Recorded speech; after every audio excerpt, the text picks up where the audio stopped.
Welcome back to my YouTube channel science by Deeba. So मैं इस video में heredity and evolution के बारे में डिस्कस करूंगी। ठीक है, सो नेक्स्ट स्लाइड में देखते हैं कि मुझे क्या क्या डिस्कस करना है। पहले तो ये जान लेते हैं। तो डिस्कस करने में देखो, सबसे पहला जो टॉपिक है वो क्या होगा, हमको इंट्रोडक्शन के बारे में जानना होगा, हेरिडिटी क्या होता है। ठीक है, then accumulation of variation during reproduction. इसमें क्या है कि ड्यूरिंग रिप्रोडक्शन मतलब रिप्रोडक्शन के दौरान जो वेरिएशन हो रहा है, जब रिप्रोडक्शन होता है तो जो ऑफस्प्रिंग बनती है वो थोड़ी डिफरेंट होती है। इस तरीके से उसमें धीरे धीरे कुछ ना कुछ वेरिएशन आता है, तो उसको कैसे एक्युमुलेट किया जाता है। ठीक है, फिर हम लोग पढ़ेंगे इनहेरिटेड ट्रेट्स के बारे में। ठीक है, फिर उसके बाद rules for the inheritance of trait Mendel contribution. वो रूल्स के बारे में पढ़ेंगे जो कैरेक्टर में इनहेरिटेंस हुए और जिसमें मेंडल का कंट्रीब्यूशन क्या रहा है, उसके बारे में डिस्कस करेंगे। नेक्स्ट होगा how do these trait get expressed. वो जो है कैरेक्टर जो होते हैं वो कैसे एक्सप्रेस्ड हो रहे हैं, इसके बारे में डिस्कस करेंगे। देन लास्ट में सेक्स डिटर्मिनेशन। ठीक है, ये पार्ट 1 है, इसमें मैंने सिर्फ हेरिडिटी को डिस्कस करा है। देन नेक्स्ट वीडियो जब मैं बनाऊंगी तो उसमें मैं इवोल्यूशन को डिस्कस करूंगी। ठीक है, सो अब हम नेक्स्ट स्लाइड में देखते हैं। हेरिडिटी सबसे पहले इसमें क्या है, सबसे पहले हम लोग हेरिडिटी के बारे में जानते हैं। हेरिडिटी क्या होता है, इसको हम लोग इनहेरिटेंस भी बोल सकते हैं। क्या बोल सकते हैं, इनहेरिटेंस और बायोलॉजिकल इनहेरिटेंस। ठीक है, इसको जो है इस प्रोसेस में क्या होता है, जो जेनेटिक इंफॉर्मेशन होती है उसको ले जाया जाता है in the form of DNA. DNA में होती है ना जेनेटिक इंफॉर्मेशन, तो उसको पास करते हैं parent to offspring. Offspring biological language होता है। लाइक इसका मतलब होता है जो उनसे इसको प्रोजेनी भी बोल सकते हैं। लाइक बेबी की बात हो रही है, पेरेंट टू बेबी। तो कौन से जो कैरेक्टर जाते हैं, लाइक ट्रेट्स जाते हैं, उनको हम लोग हेरिडिटी कहते हैं। द बायोलॉजिकल प्रोसेस, ऐसा प्रोसेस बायोलॉजिकल प्रोसेस जो मेंटेन करता है और पास करता है कैरेक्टरिस्टिक को एंड ट्रेट्स को किसके, पेरेंट्स के, कहाँ पर, ऑफ स्प्रिंग में। तो उसको हम लोग कौन सा टर्म देते हैं, दैट इज हेरिडिटी। ठीक है, कौन कौन से आपके जो ये ट्रेट्स जाएंगे, जैसे कि कलर ऑफ स्किन, जैसे कि कलर ऑफ स्किन के बाद हेयर आ जाएगा, स्किन हो जाएगी, आईज हो जाएगी। कभी कभी आपने देखा नहीं है, कोई होता है कहता है कि ये बच्चा बिल्कुल अपने पापा जैसा दिख रहा है, या ये बच्ची बिल्कुल अपनी माँ जैसी दिख रही है। तो वो कैसे, क्योंकि उसमें ये जो है इनहेरिटेड हुआ है। ठीक है, ट्रांसमिशन हुआ है वो कैरेक्टर। एंड हाइट भी, माँ बाप की हाइट लंबी तो बच्चे की हाइट भी लंबी होगी। तो ये एक तरह की हेरिडिटी होती है। This is responsible for maintaining variation. ये क्या, ये रिस्पॉन्सिबल होता है मेंटेन करने को, क्या चीज, वेरिएशन को, जनरेशन टू जनरेशन। ताकि जैसे कि अब इवोल्यूशन बढ़ रहा है, पहले जमाने के 90s के बच्चे कैसे होते थे, उनका आईक्यू कैसा होता था, वो कितने स्मार्ट होते थे। बट अगर आप आज के बच्चों की बात करो, वो पूरी डिजिटल है, लाइक टैबलेट एंड ऑल, ये सब में बिजी रहते। तो वो वेरिएशन के हिसाब से उनके अंदर भी चेंजेस आए ना, तभी तो वो उस इन्वायरमेंट में अपने आप को सेटेबल कर पाए। अब पहले मम्मा पापा लोग जो है क्या, फौरन जो है पैदा होने के बाद उनके पास टैबलेट था या लैपटॉप था, नहीं ऐसी उनके पास फैसिलिटी नहीं थी। तो वो धीरे धीरे जो है, अगर उनके बच्चे और अगर उन्हीं की कॉपी होती तो फिर वो जो ये चेंजेस आ रहे हैं इसके हिसाब से अडॉप्ट नहीं हो पाते। तो वही लिखा, this is responsible for maintaining the variation in generation and thus the evolution of species over a period. ठीक है, सो अब हम नेक्स्ट देखते हैं। accumulation of variation during reproduction। जब ड्यूरिंग reproduction जो वेरिएशन एक्यूमुलेट होते हैं वो कैसे होते हैं। ठीक है, इसमें देखो पहला क्या हो जाएगा, जब रिप्रोडक्शन हो रहा है। रिप्रोडक्शन क्या होता है, रिप्रोडक्शन एक ऐसा प्रोसेस होता है जिसमें टू ऑर्गेनिज्म मिलकर एक न्यू ऑफस्प्रिंग बनाते हैं, न्यू ऑर्गेनिज्म बनाते हैं, that is called reproduction, reproduction. ठीक है, तो ये एक ऐसा प्रोसेस होता है जिसमें न्यू ऑफस्प्रिंग आपको मिल रही होती है, that are similar to the parent. ये अपने पेरेंट से सिमिलर होती है। जैसे मैं अगर ह्यूमन बॉडी की बात करें, ह्यूमन बेबी की, तो वो बिल्कुल सिमिलर है अपने पेरेंट्स के जैसे। कैसे, टू आईज पेरेंट्स में, टू आईज बेबी में है, वन नोज पेरेंट में, वन नोज बेबी में, वन लिप्स है and two hand, two leg, इस तरीके से that is a similar. But variation कहाँ होता है उनमें, जब डीएनए को कॉपी करते हैं, प्रोसेस ऑफ डीएनए कॉपिंग में, उसमें उसमें डिफरेंट आता है। ठीक है, it may be noted that these difference are slightly visible in asexual reproduction. ऐसा ये हम लोगों ने नोट किया है, जब असेक्सुअल रिप्रोडक्शन होता है प्लांट के अंदर, तब ये वेरिएशन थोड़ा सा दिखने देखते हैं। ठीक है, बट अगर यही वेरिएशन आप सेक्सुअल रिप्रोडक्शन की बात करो तो इसमें बहुत ज्यादा देखने को मिलता है। ठीक है, और हर जनरेशन में कुछ ना कुछ चेंजेस आते रहते हैं। और ये वेरिएशन एडवांस, कोई भी चीज हो रही है अगर एडवांस तरीके से हो रही है तो उसमें कुछ एडवांटेज होंगे तो कुछ डिसएडवांटेज होंगे। तो एडवांटेज में जैसे क्या हो जाएगा, ये जो है या तो जो है इनेबल हो सकते हैं या नहीं हो सकते हैं। Cope with changing environmental condition, जैसा एनवायरमेंटल कंडीशन है उसमें जो है कोप कर पाए, हमें सपोर्ट कर पाए। जैसे एग्जांपल क्या है, बैक्टीरिया, वो टॉलरेट कर सकता है हायर टेम्परेचर पे, तब हीट वेव्स जो है वगैरह आती है, तब जो है वो सर्वाइव कर सकता है। और ये वेरिएशन क्या होते हैं, over generation in evolutionary process owing the environmental factor and lead the formation of new species and are equally important for the survival। तो ये वेरिएशन एक्युमुलेट हो रहे हैं, एक्युमुलेट का मतलब क्या होता है, संचय होना, यानी इकट्ठा हो रहे हैं। जो ये वेरिएशन धीरे धीरे इकट्ठा हो रहे हैं over generation in the evolutionary process, ठीक है, वहां पे क्या होगा, इन्वायरमेंटल जो फैक्टर होगा वो ओन करेगा एंड लीड क्या करेगा, फॉर्मेशन ऑफ न्यू स्पीशीज, नई स्पीशीज को बनाएगा जो कि इक्वली इंपॉर्टेंट होती है उनके सर्वाइवल के लिए। ये बात क्लियर हो गई। तो हम लोग नेक्स्ट स्लाइड में देखते हैं, इनहेरिटेड ट्रेड्स। इनहेरिटेड ट्रेड्स में देखो क्या होता है, इनहेरिटेड किससे रिलेटेड है, इनहेरिटेंस, लाइक जो है हेरिडिटी। ट्रेड्स का मतलब क्या होता है, कैरेक्टर। जो हेरिडिटी, जो कैरेक्टर मतलब जो ट्रांसमिट हो रहे हैं, तो उसके बारे में, जैसे कि कैरेक्टर जो इनहेरिटेड हो रहे हैं कहाँ से, पेरेंट्स से इनहेरिटेड हो रहे हैं, जैसे ये पेरेंट्स है, ठीक है, पेरेंट्स से कैरेक्टर इनहेरिटेड हो रहे हैं या ऑफ स्प्रिंग में जा रहे हैं। तो इसमें क्या होता है, कौन कौन से कैरेक्टर इनहेरिटेड हो रहे हैं, जैसे आई का कलर, स्किन का कलर, ये ह्यूमन में बात हो गई, ठीक है। और अगर पेरेंट की, जैसे एक एग्जांपल हम लोग ले लेते हैं, एक पेरेंट उनकी है ब्राउन आईज, जैसे फादर, ठीक है, फादर की आईज है ब्राउन, ठीक है, और अगर मदर की आईज है ब्लैक, तो अगर जो इनसे होने वाला ऑफ स्प्रिंग है उसकी आईज अगर ब्राउन हो गई, तो क्या होगा, इसमें कौन सा कैरेक्टर आया है, ट्रेड्स आया कि फादर से देखो ब्राउन कलर आया, इसको एक तरह से कह सकते हैं डोमिनेंट कैरेक्टर है। डोमिनेंट कैरेक्टर क्या होता है, डोमिनेंट का मतलब होता है जो अपने जीन को, अपनी ओरिजिन को एक्सप्रेस कर सके, that is called dominant. And recessive क्या होता है, जो अपने जो है आई मीन जीन को या जीन कोड को एक्सप्रेस नहीं कर पा रहा है, दैट इज कॉल्ड रिसेसिव। यहाँ पे देखो ब्राउन भी है ब्लैक भी, तो यहाँ पे ब्राउन डोमिनेंट होकर आगे आया, उसने अपने बेबी में ब्राउन कलर दिया, यानी फादर की तरफ से। तो इस केस में जो मदर की ब्लैक आईज है that is behave as a recessive character. इसको आगे और पढ़ाऊंगी, इसकी डिफिनेशन भी लिखा दी है मैंने। तो वो कैरेक्टर जो इनहेरिटेड हुए हैं एक मैनर में, तो उनको हम लोग कहते हैं इनहेरिटेड ट्रेट, यानी इनहेरिटेड कैरेक्टर। और ये क्या कॉज करता है, वेरिएशन पॉपुलेशन में। दो everyone has a basic feature, similar basic feature सब में होता है, लेकिन अब माँ का आंख काली है, फादर की आंख जो है ब्राउन है, तो बच्चे में आई ब्राउन, तो ये क्या कौन सा कैरेक्टर आ गया, फादर से आ गया ब्राउन में। सबके रिसेसिव भी इसमें है, ऐसा नहीं है कि वो काम नहीं करेगा, लेकिन वो क्या है, वो उस टाइम पर रिसेसिव यानी डोमिनेंट नहीं है। जो डोमिनेंट करेगा वो आगे बढ़ेगा। तो हम लोग नेक्स्ट स्लाइड में देखते हैं, rule for inheritance of trade, Mendel contribution. देखो, रूल ऑफ इनहेरिटेंस में क्या था, जो हेरिडिटी होती है किसी कैरेक्टर की, वो अब इसको पता लगाने के लिए कोई तो सामने आएगा, तो इसमें जो मेंडल का कंट्रीब्यूशन है उसके बारे में हम लोग पढ़ेंगे। जैसे रूल ऑफ इनहेरिटेंस कहाँ से आया था, बोथ पेरेंट्स का भी कंट्रीब्यूशन था एंड फादर, मतलब दोनों ही पेरेंट्स का इसमें कंट्रीब्यूशन इक्वली था, ठीक है। कोई भी जब ट्रेट बन रही है, मतलब कोई कैरेक्टर ट्रांसफर हो रहा है, तो दोनों के ही इंपॉर्टेंस होते हैं, इक्वली कंट्रीब्यूट करते हैं। इसमें क्या होता था, ग्रेगर जॉन मेंडल थे, उन्होंने, वो पहली बात तो ये जान लो ये कौन है, ये फादर ऑफ जेनेटिक्स है। इस तरीके के क्वेश्चन जो है ये नीट में एग्जाम में आते हैं, तो ये आपको याद होना चाहिए। जो ग्रेगर जॉन मेंडल है वो क्या है, फादर ऑफ जेनेटिक। इन्होंने क्या करा था, ये एक तो साइंस एंड मैथमेटिक्स के जो है नॉलेज रखते थे, तो इन्होंने क्या करा था, इन्होंने एक्सपेरिमेंट करा मैथमेटिकली, स्टैटिस्टिकली, स्टैटिक्स वगैरह लगा के इन्होंने एक्सपेरिमेंट करा। देन एक्सपेरिमेंट के बाद जो प्रूफ हुआ उसको हम लोग ने, कैसे इन्होंने प्रूफ करा वो जान लेते हैं।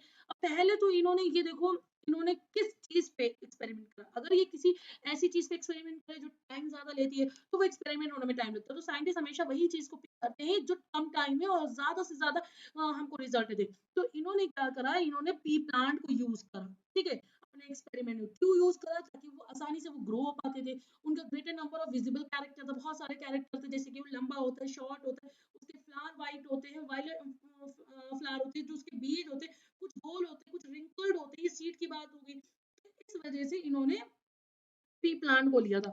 अब देखो, the gene are present as a pair of specific trait, then they are termed as allele, ठीक है।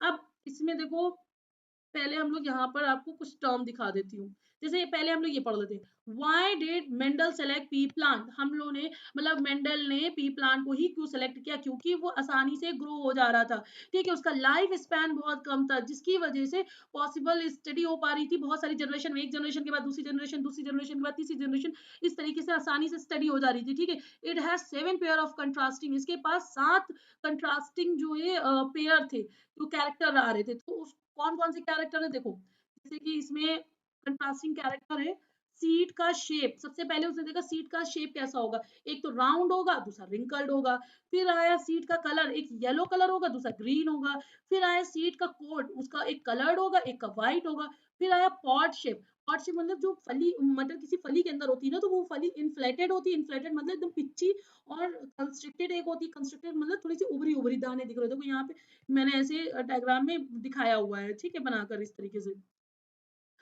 बात करते हैं पॉट कलर, पॉट कलर में मतलब जो फली है उसका कलर कैसा हो सकता है, वो ग्रीन भी हो सकता है, येलो भी हो सकता है। और फ्लावर की पोजीशन की बात करें तो देखो एक्साइल पोजीशन है, साइड में, एक्साइल का मतलब क्या होता है, कोई भी से प्लांट है इसकी साइड साइड साइड से फ्लावर होते हैं, that is called axile position. और अगर उसके टर्मिनल पे, जैसे ये प्लांट है इसके टर्मिनल पे कुछ है, दैट इज कॉल्ड टर्मिनल, ठीक है। तो इसके फ्लावर की पोजीशन कैसी होती है, एक तो एक्साइल होगी, दूसरी टर्मिनल होगी।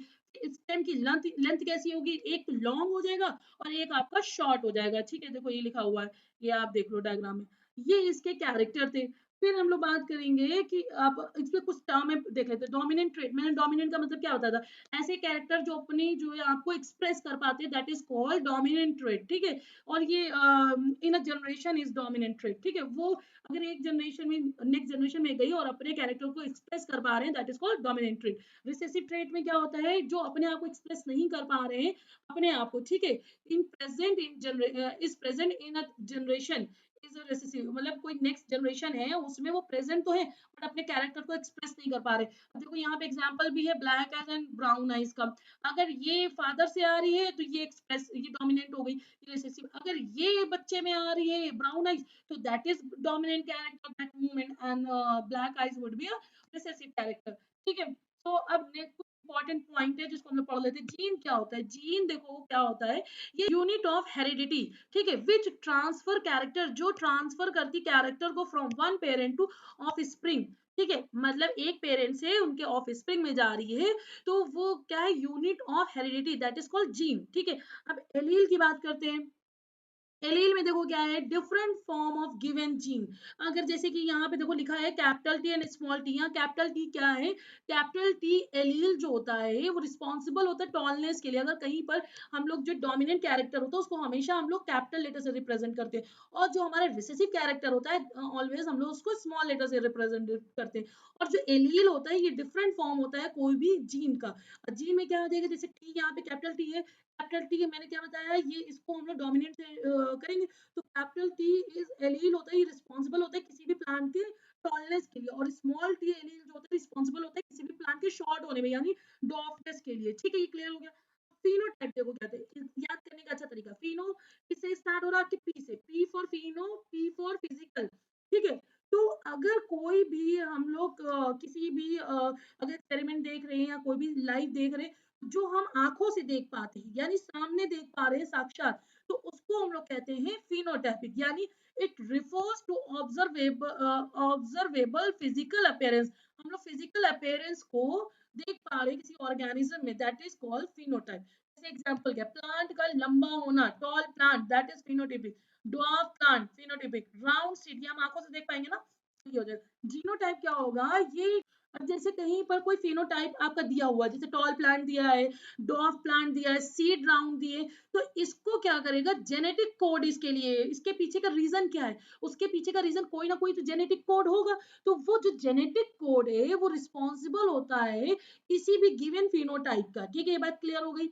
अब जैसे कि हो गया, अब हम लोग देखते हैं नेक्स्ट पॉइंट, होमोजाइगस क्या होता है। होमोजाइगस, सपोज आपके पास एक कोई प्लांट है, ठीक है, ये प्लांट आपका दिया हुआ है, अब ये प्लांट है, इसके पीछे जो है जो रीजन है, इसके पीछे का जीन है, वो किस टाइप का है, जैसे इसके टॉल होने के पीछे कैपिटल टी हो सकता है, ठीक है, ये जीन हो सकता है। और क्या रीजन हो सकता है, कैपिटल टी स्मॉल टी भी हो सकता है, ठीक है। तो अगर हम लोग ये देखेंगे प्योर, लाइक प्योर फॉर्म हमें देखना है इसमें, तो जो कैपिटल टी रीजन है, इस रीजन से इसको कहेंगे होमोजाइगस प्लांट, ये रीजन होगा, ये भी है बट ये होमो नहीं है, एक कैपिटल टी एक स्मॉल टी, एक इसमें रिसेसिव एक डोमिनेंट है। इसमें देखो दोनों डोमिनेंट है, ठीक है। अगर कोई प्लांट है वो शॉर्ट है तो उसके शॉर्ट होने के पीछे का रीजन क्या हो सकता है, स्मॉल टी हो सकता है, ठीक है। बट देखो ये दोनों ही सेम है, तो इसका मतलब ये होमोजाइगस शॉर्ट हो जाएगा। वही लिखा a condition in which both gene of same type, देखो दोनों जीन सेम टाइप है, एक आपका ये हो गया कैपिटल टी और आपका एक ये हो गया, ये दोनों क्या है, ये होमोजाइगस है। तो एग्जाम्पल वही दिया है, both gene for tallness express TT and gene for dwarfness are written as TT, ठीक है। अब हेट्रोजाइगस की बात करें तो देखो इसके पीछे का जो लॉन्ग कोई प्लांट है लंबा है, उसके पीछे का लंबे होने का रीजन क्या है, कौन सा जीन उस पे वैलिड है, ये वाला आपका, ठीक है, कैपिटल टी स्मॉल टी। तो ये क्या होगा, ये जो है ये आपका हेट्रोजाइगस होगा। तो एग्जाम्पल कहिए कि an organism has gene capital T small t, it means it has gene for tallness and other for dwarfness only. All the character is expressed, ठीक है। बट इसमें डोमिनेंट आपका कौन सा है, दैट इज टी, ये डोमिनेंट कर गया इसलिए टॉल इसके रीजन का ये हेट्रोजाइगस हो गया, ठीक है। नेक्स्ट हम लोग देखते हैं, अब हम लोग मोनोहाइब्रिड देखने से पहले जो मैंने स्लाइड अभी छोड़ी थी आपको, वो एक बार आपको पढ़ के बता देती हूँ, ठीक। जैसे कि ये यहाँ पे जितना मैंने अभी पढ़ाया आपको, ठीक है, वन बाय वन, वो सब इसमें मैंने समराइज करके लिख दिया। वो क्यों लिखा, रीजन उसका क्या है, आपको तो नोट्स चाहिए होगा, आप एक बार रीड भी करना होगा, तो उस रीड करने के लिए मैंने ये लिखा हुआ है। इसमें देखो क्या है, लास्ट पॉइंट देखो, Mendel found during his experiment, Mendel ने क्या पाया अपने एक्सपेरिमेंट के दौरान, there were some factor controlling of the trait, वहां पर कुछ ऐसे फैक्टर हैं जो कंट्रोल कर रहे हैं किसको, कैरेक्टर को, which are known as gene, जिसको जीन कहते हैं, ठीक है। जीन क्या था, यूनिट ऑफ हेरिडिटी, ठीक। अब देखो the gene are present as a pair for specific trait, किसी भी स्पेसिफिक कैरेक्टर में ये एक पेयर के फॉर्म में अवेलेबल होते हैं, जिसको हम लोग कहते हैं एलील्स, ठीक है, आगे पढ़ाया था ना अभी। Depending on the gene, the expression of the traits could be either dominant or recessive, या तो ये dominant होगा इसकी वजह से, या तो recessive होगा। अगर हम बात करें tallness of plant as dominant trait, then it can be denoted by capital T, मैंने क्या बताया था, अगर डोमिनेंट कैरेक्टर है तो उसको हम लोग कैपिटल टी से डिनोट करेंगे, और अगर कोई डॉर्फनेस कैरेक्टर है प्लांट का तो उसको हम लोग रिसेसिव यानी स्मॉल टी से रिप्रेजेंट करेंगे। तो क्या होगा, जो प्लांट होगा will be tall if allele will be capital T and capital TT, ठीक है। तो कैपिटल टी डोमिनेट कर जाएगा तो टॉल हो जाएगा, और इसमें भी डोमिनेट कर जाएगा कैपिटल टी तो टॉल हो जाएगा। The condition when the allele of gene have the same, ऐसी कंडीशन जो एलील होता है जीन होता है दोनों सेम एलील होते हैं, किसके लिए, किसी कैरेक्टर के लिए, तो इसको हम लोग क्या कहते हैं, होमोजाइगस। देखिए capital T and small T, ये होमोजाइगस हो गया। और अगर कंडीशन ऐसी है that the allele of the genes have the different alleles for the trait are termed as heterozygous like capital T small t, ये क्लियर हो गया। सो नेक्स्ट स्लाइड में हम लोग देखते हैं, the morphological expression of a single character is term as phenotype, phenotype में morphological character मतलब फिजिकल अपीयरेंस, क्या क्या हो सकता है, टॉलनेस और shortness, round and wrinkle seed of the plant, ठीक है। अगर जेनेटिक कॉन्स्टिट्यूशन और allele pair of specific trait को हम लोग टर्म देते हैं, दैट इज जीनोटाइप, यानी capital T T small capital T T two small T T.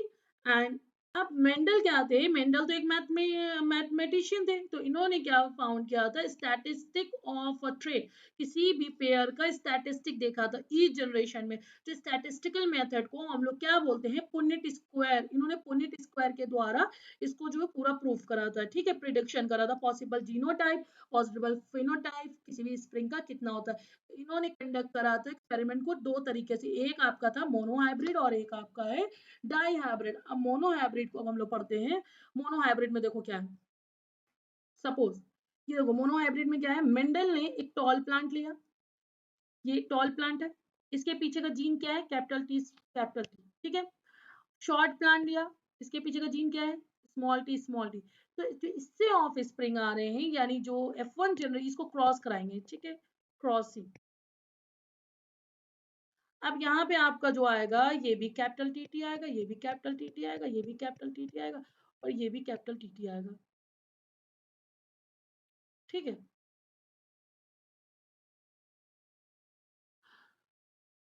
तो अब हम लोग इसको करके देखते हैं कैसे, जैसे सपोज आपके पास ये कैपिटल टी है, स्मॉल टी है, ठीक है। अब इसमें आप जब ऐसे करोगे क्रॉस तो ये कैपिटल टी स्मॉल टी आएगा, इसका क्रॉस इससे कराओगे तो कैपिटल टी स्मॉल टी आएगा, और जब इसका क्रॉस इससे कराओगे तो कैपिटल टी स्मॉल टी आएगा, इसका क्रॉस इससे कराओगे कैपिटल टी स्मॉल टी आएगा। आपने देखा capital T small T, capital T small T, capital T small T, capital T small T, तो इसमें कैपिटल टी है, ये डोमिनेंट कैरेक्टर है, तो यानी ये एक्सप्रेस करेगा ये किसके लिए, टॉलनेस के लिए, यानी सारे के सारे जो प्लांट होंगे, जो ऑफ स्प्रिंग होगी, वो सब के सब टॉल होगी। ठीक है, इतनी बात क्लियर हो गई। तो अब हम लोग आगे देखेंगे फिर क्या हुआ जब सबको आपका पूरा सब एक साथ आ गया सारा, तो इसको इन्होंने क्या करा, सेल्फ पॉलिनेट किया। सेल्फ पॉलिनेट कैसे करेंगे, अब जो कैपिटल टी ये आया, इसको सेल्फ पॉलिनेट इस तरीके से करेंगे। अब यहाँ पर इसकी इससे कराएंगे तो कैपिटल टी आया, फिर ये वाले की रिएक्शन क्रॉसिंग इससे कराएंगे तो कैपिटल टी स्मॉल टी आया। ठीक है, फिर उसके बाद इन्होंने ये वाला लिया, इसकी क्या इससे क्रॉसिंग कराएंगे कैपिटल टी स्मॉल टी, फिर इसका इससे कराएंगे स्मॉल टी। ठीक है, अब यहाँ पे देखो एक आपका आया कैपिटल टी, एक आया कैपिटल टी स्मॉल टी, एक आया कैपिटल टी स्मॉल टी, एक आया स्मॉल टी। तो अगर हम इसमें फिनोटाइप की बात करें तो फिनोटाइप का मतलब क्या था, कितने लंबे हैं, कैपिटल टी भी लंबा है, कैपिटल टी स्मॉल टी भी लंबा है, कैपिटल टी स्मॉल टी भी लंबा है, तीन लंबे हैं ना, और स्मॉल टी जो रेशियो आपका आएगा that would B three, three लंबे है ना, 3:1, दैट इज phenotypic ratio। इतनी बात क्लियर हो गई। तो लिखा क्या है, then he self pollinated the parent F1 plant, it was interesting to see that the offspring of the parent plant were all tall। अभी सारे यहाँ पे देखो ये सारे थे, सारे आपको टॉल नजर आ रहे थे, तो वही चीज बोल रहा है कि वेरी इंटरेस्टिंग है कि सारा F1 कंडीशन में सारे प्लांट टॉल थे। तो फिर क्या हुआ, जो फिर F1 से फिर F2 जनरेशन की तरफ पढ़े, तो F2 में हमने क्या देखा कि सारे के सारे टॉल नहीं है, उसमें कुछ शॉर्ट भी आए हैं। तो the trade the character of tallness वो डोमिनेंट, जो टॉलनेस के लिए जो कैरेक्टर था वो डोमिनेंट था, उससे एक्सप्रेस करा। इवन द जीनोटाइप आया capital T small T, but the shortness was the recessive trade could be expressed only with genotype of TT। तो देखो, so the genotype is 1:1 and phenotype is 3:1। तो हमने अभी phenotype आपको बताया था कि कैपिटल टी आया था आपका, कैपिटल टी स्मॉल टी आया था, then capital T small T आया था, एंड देन स्मॉल टी आया था। तो इसमें one tall, two tall, three tall, तो थ्री आ गया, एंड देन वन शॉर्ट, तो ये आ गया आपका। अब अगर इसके हम जीनोटिपिक रेशियो की बात करें तो ये देखो हमारे पास कैपिटल टी कितना है, वन। ठीक है, और कैपिटल टी और स्मॉल टी कितने हैं, वन एंड टू, तो ये टू आ गया, एंड स्मॉल टी कितना है, वन। तो हमारा जीनोटिपिक रेशियो है 1:2:1। ठीक है, ये बात क्लियर हो गई। तो the inheritance of the trait by pair of single allele of gene is term as monohybrid inheritance. इतनी बात क्लियर हो गई मोनोहाइब्रिड। अब हम लोग बात करेंगे डाई हाइब्रिड इनहेरिटेंस की। इनहेरिटेंस में हम लोग किस बिहाफ पे इसको देखेंगे इनहेरिटेंस, एक तो हम लोग देखेंगे शेप ऑफ द सीड, ठीक है, दूसरा देखेंगे हम लोग colour of the COLOUR, colour of the seed. ठीक है, पहला हमने शेप के हिसाब से देखना है, तो शेप में देखो कौन कौन से हो सकते हैं, एक तो हो जाएगा राउंड और दूसरा हो जाएगा रिंकल्ड, राउंड और रिंकल्ड। ठीक है, और अगर कलर ऑफ द शीट में देखेंगे तो पहला हो जाएगा येलो और ग्रीन। जो राउंड एंड येलो है ये किस कैरेक्टर को शो करेंगे, that would B dominant character, और रिंकल एंड ग्रीन होगा ये हमारा शो करेगा रिसेसिव कैरेक्टर को। ठीक है, इतनी बात क्लियर हो गई। तो हमारा जहां पे राउंड होगा येलो होगा वहां पे ये डोमिनेंट कैरेक्टर होगा, जहां रिंकल एंड ग्रीन होगा that would B recessive character. ठीक, तो हम लोग यहाँ देखते हैं। हाँ, अब हम लोग यहाँ देखेंगे जब पी प्लांट को लिया गया टू डिफरेंट ट्रेड्स यानी दो डिफरेंट कैरेक्टर के लिए, तो जो एक प्लांट है वो राउंड ग्रीन कलर का है, सीड है, ठीक है, उसको क्रॉस कराएंगे रिंकल येलो सीड के साथ, प्लांट के साथ, तो F1 जनरेशन में क्या होगा, येलो सीड हम लोग को निकल कर आएगा, that is capital R small R, capital R represent कर रहा राउंड को, ठीक है, स्मॉल आर रिसेसिव को करेगा, कैपिटल वाई रिप्रेजेंट करेगा हमारा येलो को, ठीक है, और स्मॉल वाई हमारा रिसेसिव, रिसेसिव मतलब जहां स्मॉल वाई होगा वहां पे रिंकल्ड हो जाएगा, और जहां पर हमारा जो है आई मीन ग्रीन हो जाएगा, और जहां स्मॉल आ रहेगा वहां पे रिंकल्ड हो जाएगा, ठीक है। We show the dominant character to be the shape and yellow colour, देखो यहाँ पे लिखा हुआ है, जैसे कोई पेरेंट्स आपने लिए राउंड एंड ग्रीन, राउंड के लिए कैपिटल आर और ग्रीन के लिए small Y, wrinkle and yellow, small R wrinkled के लिए, येलो के लिए कैपिटल वाई, ठीक है। अगर हमने F1 जनरेशन में कराया इनको तो capital R small R capital Y small Y, ठीक है, ये हमारा आ गया। अब इनको हम लोग सेल्फ पॉलिनेट कराएंगे। सबसे पहले हम लोग देख लेते हैं, अभी जैसे पिछली स्लाइड में देखा था, हमारे पास जैसे कि ये हमको क्रॉस कराना है, capital R capital R capital Y, then small R small Y, ये हमारा क्या है, ये पेरेंट है, ठीक है। तो इससे कौन से कैरेक्टर हमने लिए, कैपिटल आर कैपिटल वाई आ गया, इससे हमारा आ जाएगा स्मॉल आर स्मॉल वाई, ठीक है। अब क्या करेंगे, जब इन दोनों से क्रॉस कराएंगे तो हमारे जो रिजल्ट में आएगा capital R small R capital Y small Y, ये क्या है, ये हमारा है राउंड एंड येलो, यही दो कैरेक्टर हमारे एक्सप्रेस हुए। अब इसमें जो नेक्स्ट स्लाइड में हमें क्या करना है, देखो अब इसको हम लोग सेल्फ पॉलिनेट कराएंगे, कैसे कराएंगे, जो प्लांट है जिसमें राउंड येलो सीड है that would be capital R small R capital Y small Y, ठीक है। आर का वाई से कराया तो कैपिटल आर कैपिटल वाई, ठीक है, और इसी आर का स्मॉल वाई से कराएंगे कैपिटल आर स्मॉल वाई, ठीक है। अब हम लोग स्मॉल आर को कैपिटल वाई से देखेंगे, तो इसमें आएगा आपका स्मॉल आर कैपिटल वाई, फिर इसी का स्मॉल वाई से देखेंगे तो स्मॉल आर स्मॉल वाई, ये आपके ये वन हाइब्रिड आपका निकला, ठीक है, ये क्या है, वन हाइब्रिड, ठीक है। अब ऐसे ही दूसरा हमें लेना है, जो है ना हमारे पास डाई हाइब्रिड हो रहा है, तो इधर भी हमारा यही रिजल्ट आएगा, capital R capital Y capital R small R capital Y small R small. अब इसको हम लोग क्या करेंगे, इसको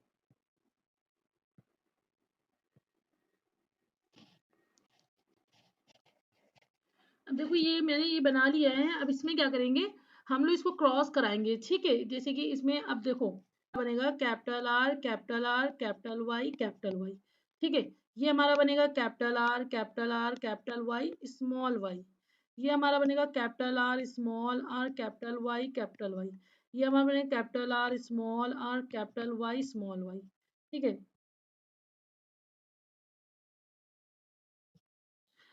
अब ये हमारा बनेगा कैपिटल वाई स्मॉल वाई, ये हमारा बनेगा कैपिटल आर स्मॉल वाई, ये हमारा बनेगा कैपिटल वाई स्मॉल वाई, ये हमारा बनेगा स्मॉल वाई स्मॉल वाई, ठीक है, ये हमारा बनेगा capital Y small R capital Y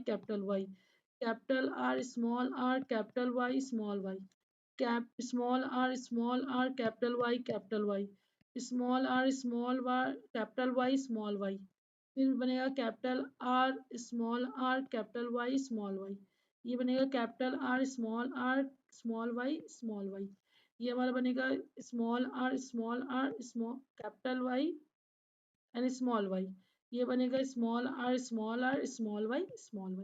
अब इसमें देखते हैं हम लोग कौन से आपके राउंड है और कौन से आपके हाँ, अब इसमें हम लोग देखेंगे कौन से आपके जो है राउंड येलो बन रहे हैं, कौन से आपके राउंड ग्रीन बन रहे हैं, कौन से आपके रिंकल्ड ग्रीन बन रहे हैं, ठीक है? तो सबसे पहले इसमें देखो डोमिनेंट है कैपिटल आर आपका क्या रिप्रेजेंट करेगा? राउंड को। कैपिटल वाई किस चीज़ को रिप्रेजेंट करेगा? येलो को, यानी ये राउंड येलो बना, ठीक है? अब हम लोग यहाँ पे राउंड येलो बना देंगे।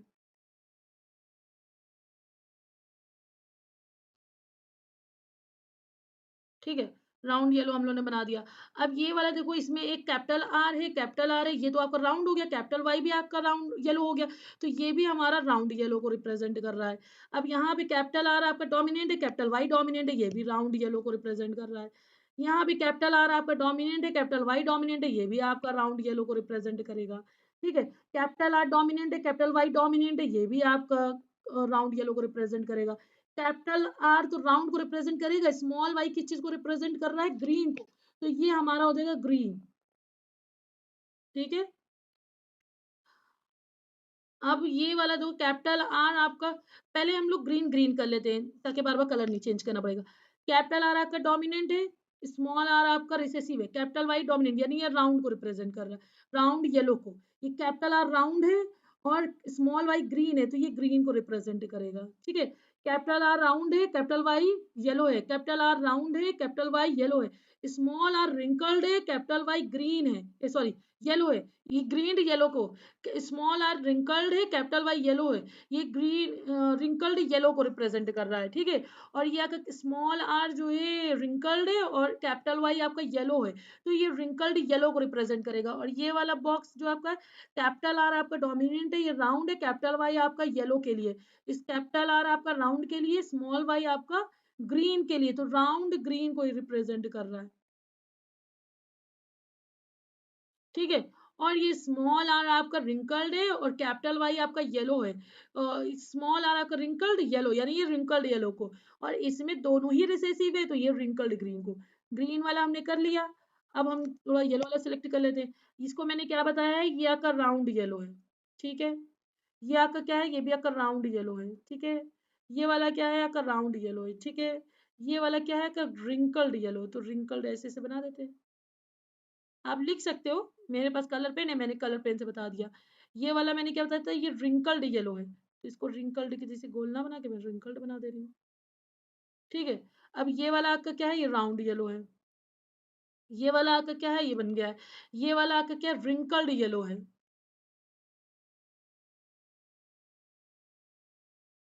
ये बात क्लियर हो गई? तो अब हम लोग देखेंगे इसमें, हाँ, इसमें देखो आपको फिनोटाइप निकालना है और जीनोटाइप निकालना है, तो कैसे निकालोगे फिनोटाइप एंड जीनोटाइप? फिनोटाइप में क्या मैंने बताया था, ऐसे कैरेक्टर जो आपको विजिबल हो रहे हो, विजिबल क्या होंगे आपको, देखो इसका येलो कलर विजिबल हो रहा है, राउंड कलर, यानी आपके इसमें राउंड येलो कितने हैं, हम लिखेंगे राउंड येलो।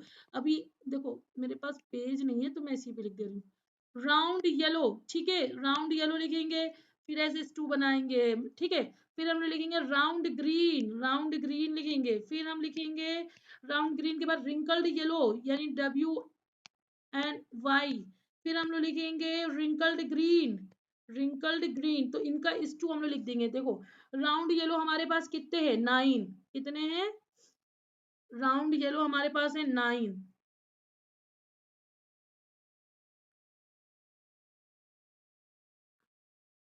1 2 3 4 5 6 7 8 एंड 9, ये दिखा, 9 आपके कितने हैं, राउंड येलो। ठीक, अब हम लोगों ने रिंकल्ड ग्रीन, राउंड ग्रीन देखना है, तो हमारे पास राउंड ग्रीन कितने हैं, हमारे पास राउंड ग्रीन देखो 1, इसमें कलर दिख नहीं रहा, दूसरा ले लेते पे, ये 1 राउंड ग्रीन की बात हो रही है, 2 एंड 3, ये वाला हमारा रिंकल्ड था, ये राउंड कैसे बन गया? ठीक है, 1 2 3 हमारे पास राउंड ग्रीन कितने हो गए, 3। अब क्या बात करेंगे, रिंकल्ड येलो, रिंकल्ड येलो कहाँ पर है हमारे पास, एक ये 1, ये 2, ये 3, 3 हो गया, और आपके पास रिंकल्ड ग्रीन कितने हैं, 1, तो इस टू आपका क्या बना रेशियो, इसका आपका रेशियो बना इसमें, एक सेकेंड को, हाँ, आपका इसमें रेशियो बना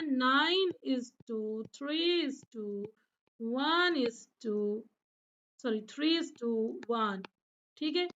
हमारा इसमें फिनोटिपिक क्या बना, round yellow, round green, then उसके बाद wrinkled yellow, then wrinkled green, that is phenotypic जो हमें विजिबल हो रहा है। और ये जो हमने बनाया ये क्या है, हमारा जीनोटाइप रेशियो, ठीक है। अब देखो आगे यही लिखा हुआ है, so the genotype is 9 different 9331, ठीक है, ये क्लियर हो गया।